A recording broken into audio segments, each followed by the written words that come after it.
Hello, everyone. Welcome to Barca News. It is July 10th, 2024, and Athletic Club de Bilbao have excluded Nico Williams from their jersey presentation. Also, the era of Hansi Flick has officially begun. And finally, Newcastle are insisting on the signing of Raphinha. We have a lot to discuss, so let's begin.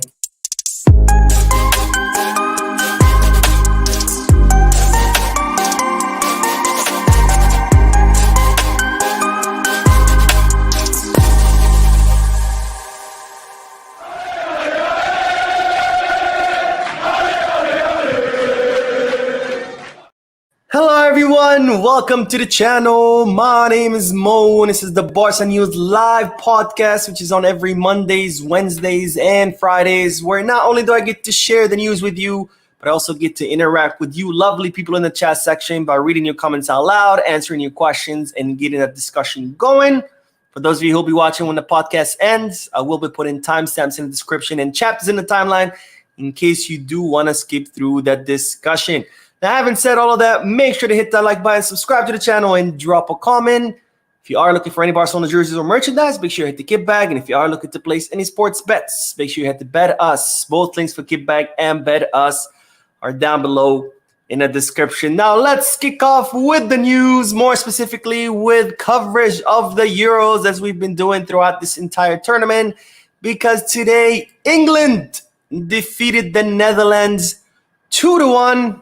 And with this, Cole Palmer's team, Bellingham's team, Kane's team, just have so many stars, I can't even name them all. But pretty much, they are headed to the final to face off against Lamine Yamal Spain in what will be an interesting final in which I'm rooting for Spain. But I am curious to hear who you guys are rooting for. So let me know in the chat section or in the comment section once the live stream ends. Now, speaking of the final, which will include Spain and which will include Nico Williams, Athletic Club de Bilbao have officially launched their new home kit. And amongst the pictures, who's missing? Nico Williams. Now, this might seem like a trivial thing, like not a big deal. It's not really newsworthy. But when you take all the facts into consideration, the fact that Nico Williams is the Athletic Club de Bilbao biggest star, and usually clubs include their biggest star on their jersey presentation pictures, when you take into consideration that Nico Williams wants to come to Barcelona, when you take into consideration that Barcelona wants Nico Williams, when you take into consideration that Joan Laporta has confirmed that not only Barcelona are interested in signing Nico Williams, but that they can afford him and that they will reach the 1-to-1 rule pretty soon. And once you add to that the news from yesterday that Deco was present at the semifinal between France and Spain, alongside the sporting director of Athletic Club de Bilbao, all of this combined tells you something. And that's that Athletic Club de Bilbao are uncertain about the continuity of Nico Williams at their club. If they weren't, they would have included him in the picture, which could even hint at a bigger possibility that Barcelona could be signing Nico Williams. And if that's the case, I got to say, I'm very, very excited because with Lamine on the right wing and with Nico Williams on the left, I think we have a pretty good shot at competing against Real Madrid. And for those people who always saying, well, I don't know, Real Madrid got Bellingham, they're going to get Mbappe, they're going to get Davis. Let the Spanish national team be a lesson to you. Because when you compare Spain's players versus France's players, or even Germany's, Spain doesn't necessarily have the best players in this tournament. And yet, they've been the best team in this entire tournament by far. No other team has performed as good as Spain. Spain are the only team to win all 6 matches so far in the Euros. And again, they don't have the best players. But why have they been so successful is because Luis de la Fuente, as their coach, has been able to implement a structure, has been able to implement an identity for the team, has been able to implement a style of play that's very identifiable, that's very clear, where all the players know exactly what their role is and where all the players know how to perform that role. And as such, in doing all of this, Luis de la Fuente has managed to create a team, a solid, compact team that's able to compete with squads with much better player than them. They've been able to compete with Germany, with France, with Italy, with Croatia, and they've been the best performing squad. And this is what I've been saying for a very long time. This is what I said Xavi's team lacked. It wasn't about the players. It was about the fact that there was a lack of structure. And this is what I've been saying every time people bring up, well, we're not going to be able to compete with Real Madrid. They're signing the best. Look, that has always been the case. Real Madrid have always had better signings than us. And we've been able to compete with them whenever we had a team that could play better, not necessarily that has better players. So pay attention to what Spain is doing in the Euros, because if Flick can replicate that, not the style, but replicate what De La Fuente has been able to do with Spain, which is get his players to play as a team, we definitely have a shot. But anyways, let's start with the chat section, and then we will talk about the beginning of Hansi Flick's era and more exciting news within that segment. All right, let's see what everyone's saying. David Blandon says, if we have the money, I'd rather go for Joao Neves. He fits into Barca's plan of having a team of youngsters who will dominate for the next 10 years. Joao Neves would not be a bad signing at all. I wouldn't mind to have him in Barcelona, but of course they're saying Benfica would want around 55, 60 million. I'm not sure if Barcelona can afford that, since they're already going to have to fork out 60 million on Nico. I don't know if they can fork out another 60 million on Neves. Of course, we'll have to see what deals Barcelona can close. They still have to close a Nike deal, the Barca Vision deal. And we do know that Barcelona are close to closing the catering deal, which I told you about in yesterday's video, which will be worth 30 million euros, where an American company will pay Barcelona 30 in order to take care of the entire catering for their newly renovated Spotify Camp Nou. The Catalan 94 says, I live in Barcelona. Nico Williams is the main target for the summer. Yes, he is. Indeed. And Stanley says, hey, Mo, I'm finally catching the live podcast again. Can't Barca do a buyout with Lenglet? Is Roberto staying again? Okay, good question. And by the way, it's good to have you back again, Stanley. As far as Barca doing a buyout, do you mean like buying him out of his contract? Technically, they could. They would have to negotiate with Lenglet. Lenglet would have to agree. And God knows how much he's going to want. Because under his contract, technically, Barcelona still owe him his salary until 2026. We know he earns 16 million gross, which is a lot of money. So if Barcelona were to pay him his last 2 years, we're talking about 32 million euro buyout. And that's just the salary. Lenglet might want to ask for things like bonuses in there or variables, which God knows what's in their contract. Because remember, that contract was signed by Bartomeu. And if there's anything we know about Bartomeu, he loves to give out money like it's candy on Christmas Day. And as far as Roberto staying again, Barcelona have him kind of like on a back burner. They told him, look, we want you to wait until the end of the summer transfer market. If we still have enough space on our wage bill, we'll re-sign you. If not, sorry, but we won't. He's not really a priority. Roberto would like to stay, but I don't know if he's going to want to wait until the final days of the summer, because if he does and then Barcelona turn around and say, never mind, we're not going to sign you, now he's screwed. He's without a club, and now he's not going to be able to play the upcoming season. All right, let's say Josiah says, Mo, it's my dream that Barcelona sign Nico tomorrow. Watch him from Liberia. I'm very excited about the possibility of signing Nico. It's not going to happen tomorrow. Spain right now are focused on the final. And after that, Nico will have 3 weeks off. I think it's 3 weeks off, if I'm not mistaken. And then we'll see what happens during his vacation, or maybe he's going to wait until after his vacation because he's going to be too busy at the beach partying, assuming Spain win the Euros final. And Chonky says, hey, Mo, I finally made it to a podcast. I'm glad you did, my friend. I hope you can join us in more podcasts. And then let's do one more comment, and then we will talk about the next bit of news, which is about Hansi Flick. And Eric says, hi, Mo, any news on Xavi Simons? Because I think we should get this guy because we can't rely on Pedri given his injuries. The last news that we knew about Xavi Simons is that he still wanted to come to Barcelona. He has that clause in his contract that if he goes out on loan, he can pick what club he can go out to. It looks like PSG are not counting on him for the upcoming season. Barcelona were interested in Xavi Simons more so when Xavi Hernandez was the coach. Xavi Hernandez wanted him. Now we don't know if Flick is going to want him or not. We'll have to see. Plus, the Euro started, and then everything just fizzled away because, as you know, when players are participating in an international tournament, they're not thinking about the next club they're going to be playing at. They're focused on the tournament. Of course, the Netherlands did get eliminated today, so that means that Xavi Simons will be thinking about his future in the upcoming days. We'll see if Flick requests his signing, and we'll see if Barcelona will try to bring Xavi Simons. We know that Xavi Simons wants to come back, but we don't know if Barcelona still want him under Hansi Flick's management. And speaking of Flick, let's return to the news because, ladies and gentlemen, the Hansi Flick era has officially began as today, July 10th, 2024, the preseason kicked off with the available players reporting to the Ciudad Esportiva or the Jean Gamper Sporting Complex. Of course, not many players reported back.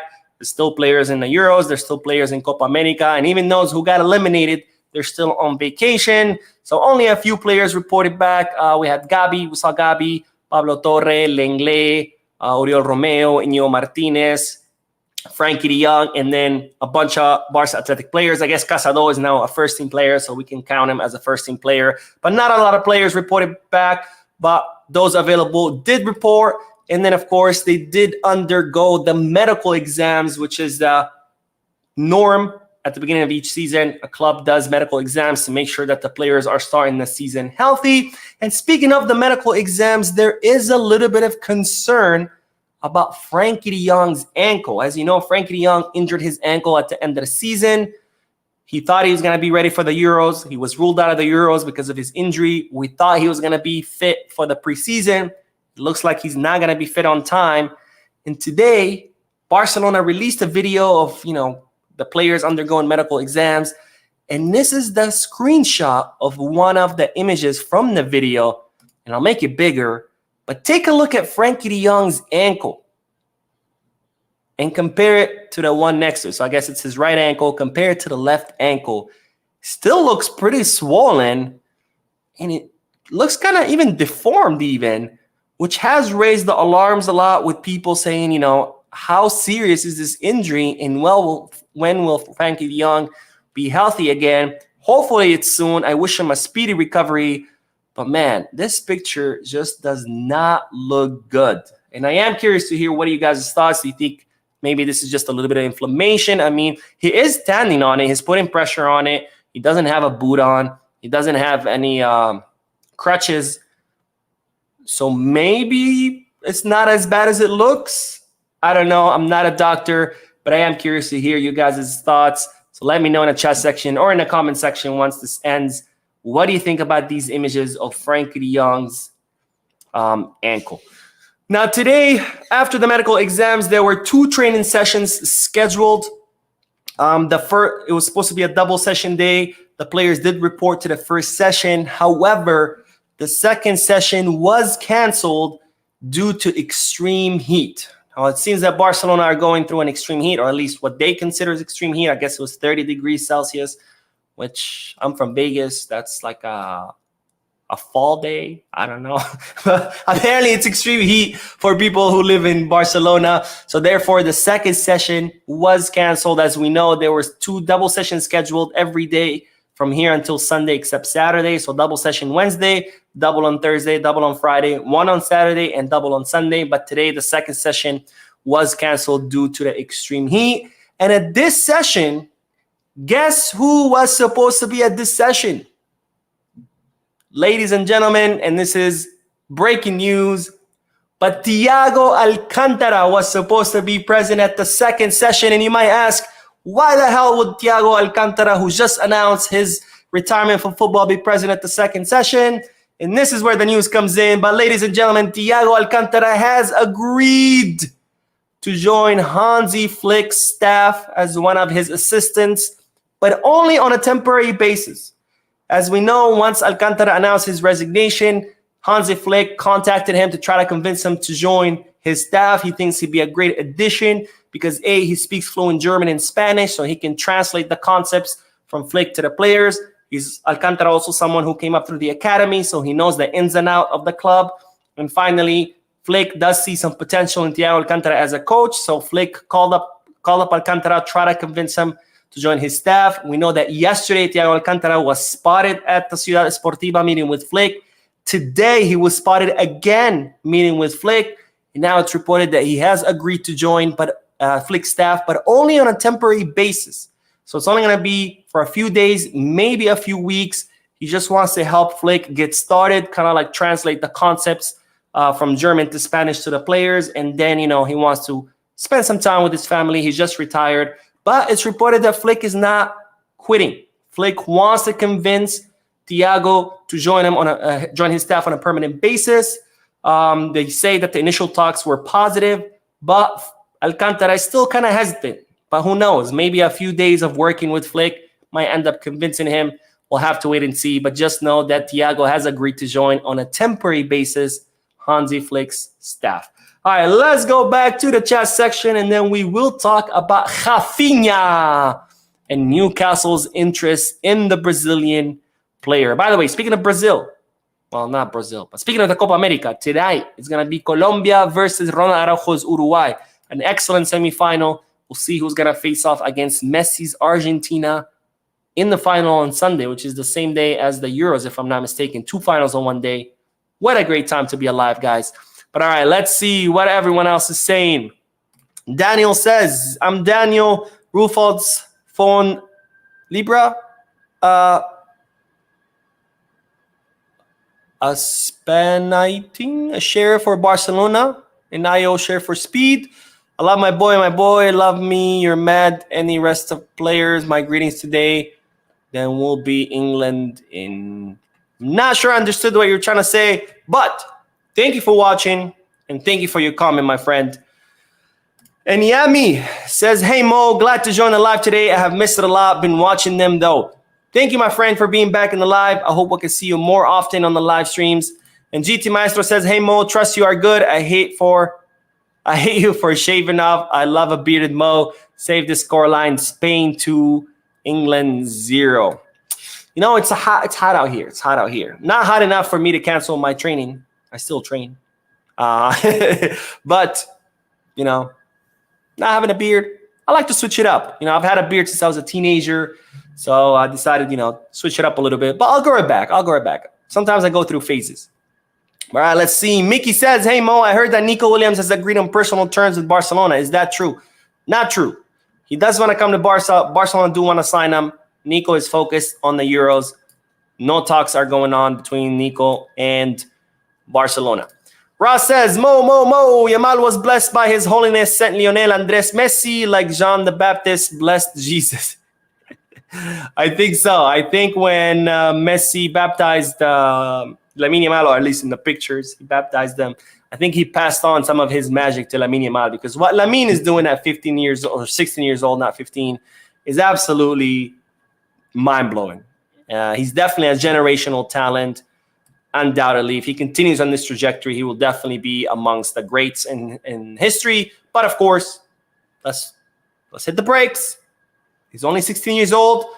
We shouldn't put that pressure on him. I've seen already people comparing him to Messi. I've seen people saying he needs to win the Ballon d'Or this upcoming October. Hold your horses. He's still a kid. I'm sure he will win the Golden Boy, which he deserves. But let's take it slow with him. He's only 16. 16, guys. He's a child. So we'll see what happens. Chunky says, Joao Neves is not a pivot, and he's going to be extremely expensive. We will have a better player in his profile in Gabi, who's the same age as Neves, and better pointless signing. I wouldn't say pointless signing. Having a talented player with lots of potential is never pointless, unless he ends up failing at your team. Plus, we are not looking for a pivot. Remember, Flick plays with a double pivot, not with a single. Lon Wabo says, hey, Mo, catching you live for the first time. Keep up the good work, keeping us updated with the latest news on Barca, all the way from South Africa. All right. Thank you for joining the live stream for the first time, my friend, and I hope you join more often. And let's do one more about Barca. M1899 says, hey, Mo, do you think Pablo Torres should stay, or should we cash out on him or sell him? I don't think Pablo Torres should stay, because he failed to impress when he was at Barca. He failed to impress at Girona. maybe it's an age thing. So in that case, I would say maybe loan him again and see if he works out. But I wouldn't mind if Barcelona sold him. But I wouldn't want to see him in this season at Barca. I don't think he's earned the spot on the first team for this season. So if Barcelona sell him, I'm not gonna lose sleep over it. But maybe if they can loan him and see if he can spend another season somewhere else, maybe he'll change things around. I don't know, but no, I don't think he should stay for this season. All right, let's get back to the news because we do have to talk about Raphinha and Newcastle's interest in the Brazilian player. Now, as I reported in the previous videos, the Saudis are insisting. They want Raphinha. They want Raphinha. So much so, they are willing to offer Barcelona a total package of 100 million euros between fixed and variables. And they're even willing to offer Raphinha double the salary. And they want to even include Neymar in the negotiations to see if Neymar can convince Raphinha to join Al Hilal, which is where Neymar currently plays. But Raphinha doesn't want to go. Not only does he not want to leave Barca, he doesn't want to join the Saudi league. He believes he's still in his prime, that he's still young. It's too early for him to go to Saudi. And I agree. I don't think Raphinha's Barca level. I'm not a big fan of him being in Barca, but I also don't think he should be in Saudi. I think he still has plenty to offer other clubs, not us. But I don't think, it's time for him to go to Saudi. And he has said in the past that if he does leave Barca, even though he doesn't want to, it would be back to the Premier League. And this is where Newcastle enter the picture. Because Newcastle want Raphinha. They're interested in Raphinha. They're tracking his situation to see what happens at Barcelona. And they have the cash to sign him. Because Newcastle just sold Yakuba Minte. And they could use that cash to sign Raphinha, and it's reported that they're going to try to convince the player to join them before they make an official offer to Barcelona. Now, you might ask, why the hell did you mention the Saudis, Mo? What does the Saudis have to do with Newcastle? Well, this is where it all comes together. Because who backs Newcastle? The Saudis. Newcastle are owned by a Saudi fund. So this is where the Saudis could still get what they want while giving Raphinha what he wants, because Raphinha would be going to the Premier instead of Saudi. And the way the Saudis would get what they want would be to do some kind of deal that would see Raphinha go to Newcastle for a few seasons, maybe 3, 4, I don't know. And then from there, he would go to a Saudi club. Now, excuse me. And that way, everybody gets what they want. Raphinha still gets to play in the Premier League since he believes it's too early for him to go to Saudi. The Saudis end up getting Raphinha eventually when he goes to Saudi League. And Barcelona get the cash that they desperately need to sign Nico Williams and a midfielder. Now, it's reported that Newcastle are only willing to offer Barcelona around 50 to 60 million euros, which that, of course, is a problem because Barcelona value him at 90.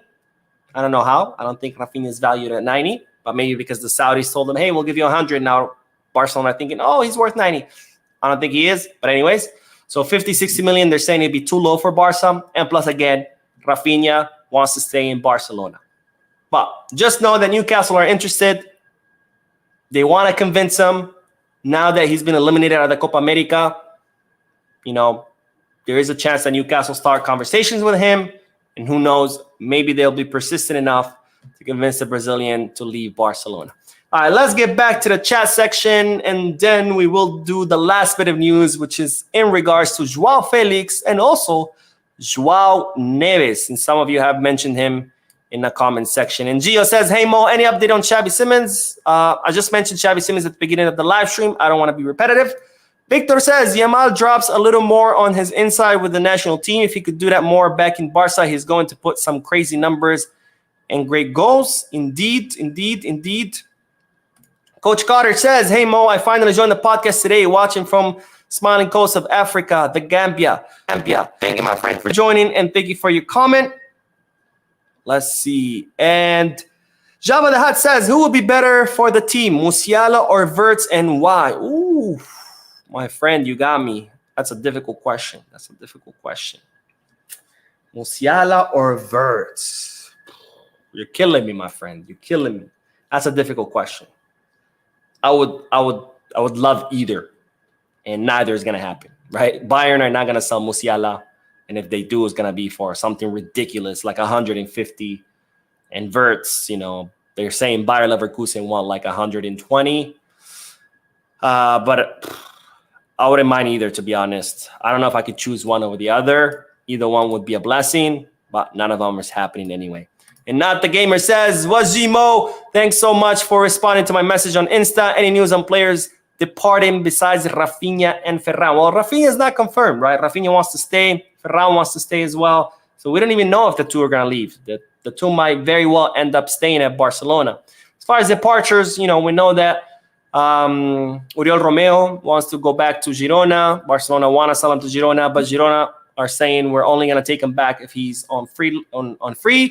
Pablo Torre could be on his way out again. Eric Garcia could be on his way out again to back to Girona. We know that Marcos Alonso's contract expired and Barcelona not renewing. What other exits? Let me think. Ronald Araujo is still a question mark. Barcelona want to renew him. He's not responding. We'll see what happens today in the semifinal. Maybe if they get eliminated, then he'll decide to pick up the phone and at least say, hey, yes, I'm staying, or no, I'm leaving. But besides that, I think that's, of course, Lenglet. Barcelona want to get rid of Lenglet. And am I forgetting anyone? The Joaos have already left. That's it for now, I think. That's it for now. All right, one more comment, and then we will talk about the Joaos, since I did just mention them. Let's see. Casper says, Frankie de Jong's ankle seems not okay, but since he's able to stand on his feet, that means his recovery process is taking place. I wish him a quickest recovery. I do too, my friend. But those pictures, man, they're a little bit gruesome. His ankle just looks like it's giving birth. Or it looks like a snake when it swallows a mouse. Anyways, let's get back to the news. And this will be the last bit of news, and then we'll do a lot more comments, I promise. But let's talk about Joao Felix, because Benfica have requested more time in order to try to sign the player. Now, we know that Joao Felix is not really a priority for Barcelona. If he stays on another loan or for another season on loan, Barcelona don't mind, but Barcelona are not going to pay money for him. They're not looking to, go crazy over Joao. Joao would rather stay in Barcelona, but he's also not willing to wait for Barcelona until the final days of the market, like last summer. And as such, he has given the green light to his agent, Jorge Mendes, to negotiate with Benfica, because Benfica would like to have their, prodigy, I guess, back in Portugal. Now, Benfica are offering Atletico Madrid 30 million euros for 50% of the rights of the player. So Joao would join Benfica, but Atletico Madrid would retain 50% of his rights. And it would be for 30 million euros. And it seems that Atletico Madrid would like more money. But Benfica, that's all they can offer for now. Now, it's reported that Benfica could be willing to sell Joao Neves in order to generate the cash, because they can sell him for 55, 60 million. And then with that money, buy half of Joao Felix's rights. And they're also saying that Atletico Madrid could be negotiating a first or a preferential option to sign Joao Neves. So I give you half of Joao Felix's rights for 30 million or 40 million, whatever they agreed on. And you promise me that if I want to sign Neves, I get first pick. I get dibs on Joao Neves over others. I think that would be a terrible deal. If Benfica are already offering 30 million for only half the rights, that means Atletico Madrid are saying he's worth 60. I don't think Joao is worth 60. No way in hell he's worth 60. In fact, his value has gone down. Atletico Madrid thought that, by being in a season at Barcelona, Joao's value is going to go up. It actually went down because he failed yet at another club. They thought that maybe the Euros would help increase his value. It didn't.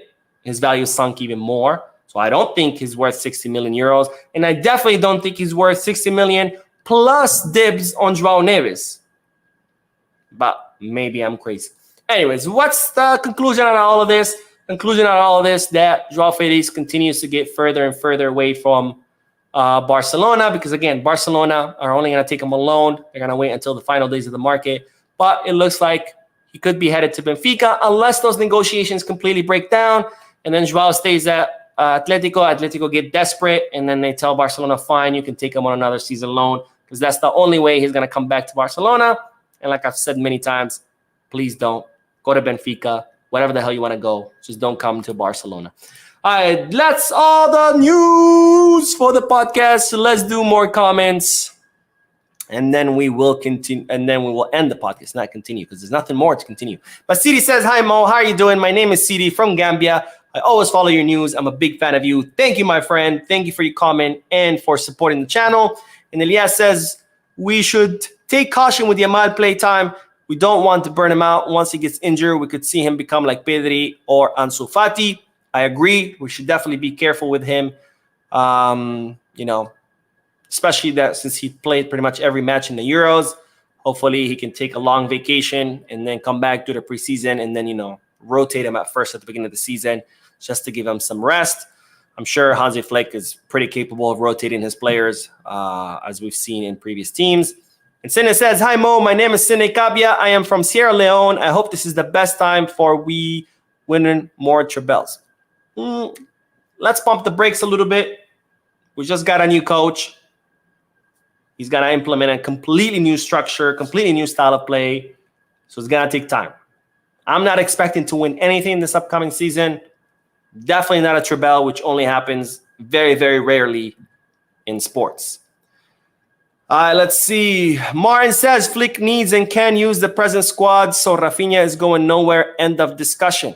Well, apparently we have a member of the board of directors in the chat section, because Martino has already decided that that's it. Raphinha is not leaving. So there you go, folks. Superland says, "Hi Mo, my ears are itching for the official announcement of Nico signing because I want to celebrate like crazy. What's your thoughts?" Should probably get your ears checked. They shouldn't be itching. I'm kidding. Yes, of course. I would love to have Nico at Barcelona. I can't wait for the signing either. And Barca M1899 says, "Mo, Araujo's on the bench versus Colombia whilst injured." Correct. Araujo's actually, his season is over. Well, not his season. His tournament is over because he's injured. He's going to be out. They're saying 6 to 8 weeks because he has a hamstring injury. So he's probably going to miss the preseason as well. And most likely going to miss a few matches at the beginning of the official La Liga season. So yes, that is correct, my friend. Let's see. DVB says, "I think Musiala has a higher ceiling." Could be. Very much so. From the island says, "Lamine." Oh, wait. I already read that one. I don't know. This thing moved on me, so I lost where I was. And Nima says, "Like the video, people." Thank you, Nima. Yes, please. If you can hit the like button, that'd be amazing. It's a great way to support the channel. When you hit the like button, it prompts the YouTube algorithm to recommend the video to people who've never seen the channel. So please hit the like button. It's free. I promise you. It won't charge you. And it just takes a second. You just got to do click. Done. And From the Island says, "Any news on Flick interest in Frimpong?" We just know that Flick would like Frimpong.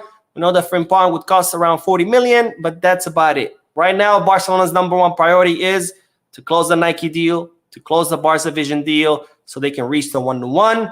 Once they reach the 1-to-1, they want to register the remaining players and they want to sign Nico Williams. Once all that's done, we've reached the 1-to-1. We've registered all the players that we haven't registered yet. We've signed Nico Williams. We'll see if there's money left to sign a midfielder. If there's money left to sign a midfielder, then we'll see if there's money left to sign someone like Frimpong. So he's not really a priority. Would Flick love to have him? Sure. But number one priority right now as far as signings is Nico Williams. Second would be the midfield. Third would be Frimpong. So, all right, let's see what else. Yurva says, "I don't want Raphinha to be sold. I want him to start the matches and after 45 to 60 minutes get subbed off for Lamine. I know he's not Barca level, but we need someone in that position or either get Frimpong." I mean, the problem is when you have a player who's not Barca level starting, that's going to affect the team. So, I don't know. Inias says, "Hi, my name is Inias. Nico will come to Barca or..." Oh my God, is that a threat? What's going on? Just kidding. All right, Falana says, "Any news on the Nike deal and Barca Vision?" No news yet. It's expected to be closed in the next week or two. Hopefully sooner than later. because Barcelona are running out of time as far as Nico, because as I've reported before, Nico does not want to wait until the end of the season. He doesn't want speculation. He doesn't want the media to be talking about it. He doesn't want Athletic Club to be left hanging at the final days of the market. He wants to have his future figured out. They're saying first week of August, last week of July, around there. So Barcelona need to close these deals as soon as possible so they can sign Nico, because Nico is not going to wait forever. All right, that is all, my friends. Thank you for tuning in. Thank you for your likes, your comments, your subscriptions. Don't forget to hit the like button, subscribe to the channel, and drop a comment. And as always, Visca Barça.